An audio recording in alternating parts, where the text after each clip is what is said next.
Hey everyone, this is Josh from Before, and I'm here with McFarlane Toys DC Multiverse Carapax from the Blue Beetle movie. This is a Megafig. I'm assuming this is the villain of the movie.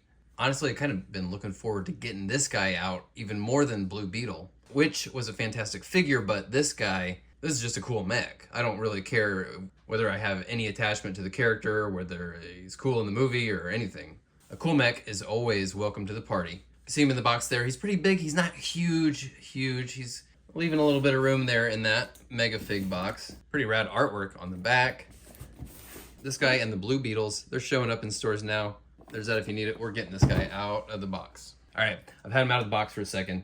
Definitely feels very hefty and sturdy, nice in hand, and I can already tell that he's got a lot going on that is going to make him pretty fun to play with. So obviously we're looking at a pretty modern looking mech here. No doubt some anime inspiration in here. A little bit of Gundam going on. A lot of Pacific Rim going on. Feels very much like Gypsy Danger here. He's got, I think, a pretty decent amount of paint on here. And the big red sections are broken up nicely, so it doesn't feel like you're looking at just a big, basic, color blocky piece of plastic. For the most part, the metallic surfaces feel like they are metallic. Even the pelvis piece, which is actually soft, you wouldn't know by looking at it, but this actually has some give to it. This is going to be really fun to play with. Ton of range in the head and neck, so you're going to be able to give him tons of personality in that regard.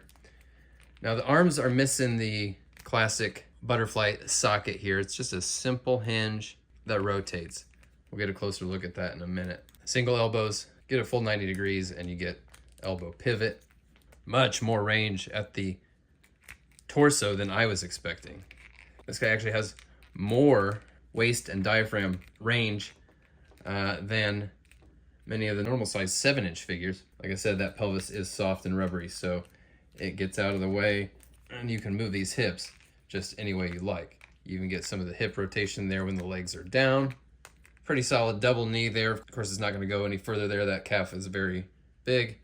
Hinges at the ankle, no ball joint, but they do cock from side to side, and you got toes as well.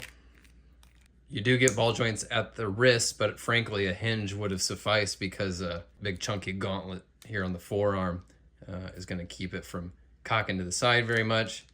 You really kind of just got forward a little bit and a narrow window of rotation there. These shoulder pads are on a ball joint. So you can move them around, you can lift them up, you can rotate them, push them back like that. Maybe they're for drag when he's flying or something like that. But you can definitely get some cool expressive movement out of these shoulder pieces and even get them up out of the way of the arms quite a bit. And you could even safely and easily pop him off entirely. And now he's kind of got a different silhouette going on. Give you some options depending on how you want to configure them, or maybe you want to army build even and throw off the looks a little bit. Maybe he's just wearing one asymmetrical style. It's up to you, and I really just love that little bit of customization possibility there. Switch it up, make it your own. He comes with an extra pair of hands, which is nice, but it's a very weird choice for hands. They're just both very relaxed. They're not really telling any kind of story or anything. I mean, it's kind of funny looking, just standing there with his arms at his side like this. I mean, I don't know. Like he's just checking his watch or something. I don't know. They feel just a little boring for a giant mech guy. It's a weird choice, and I don't know that I'll really be displaying them with these neutral ass, relaxed hands. Why? Weird choice. All right, now we can see here he's definitely on the small side as far as Megafigs go. Doomsday wasn't even one of the biggest Megafigs they've done. They've really been killing it with mechs though lately. This Avatar mech is just an all-time great. It fits 4-inch scale figures in the canopy there. And I really liked the Justice League Megazord Dark Knight's Metal. Bit of crazy nonsense they put out not too long ago. But compared to these two, the amp suit in particular, Carapax here kind of has traditional articulation, the same as pretty much any human character is going to have. Whereas the amp suit just had some really fun bits of business, like these shoulders here that were on this rail. Really fun robot type business that took it to the next level. I went crazy on these amp suits, man. I got a whole army of them, and actually I'm gonna make one of them a Riddler mech here.